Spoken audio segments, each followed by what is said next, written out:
সত্যি কথা বলতে কিছুদিন যদি আমার উপরে দায়িত্ব দিয়ে গাড়িটা দিয়ে দেয় না, যদি বলে যা লাভ হয় 50-50, আমার সব আমারও ঝামেলা মিটে যায়, ওরও টাকা উঠে যায়, আর কিছু না। কিন্তু মধ্যিখানে ওর বউ ঢুকে যায়, মধ্যিখানে ওর বউ ঢুকে যায় একবার করে, মধ্যিখানে একবার করে ওর বউ ঢুকে যায়, তখনই গোলমালটা হয়, আর কিছু না।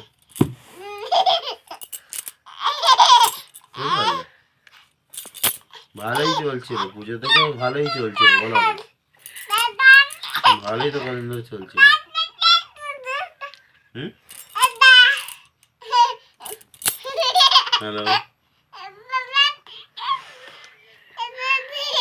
হ্যালো, মধ্যখানে তো ভালোই চলছিল বলো।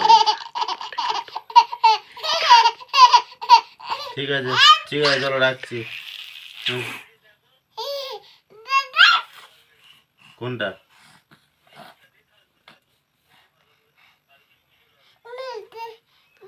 ঠিক আছে, তোমার সামনে দেখবো।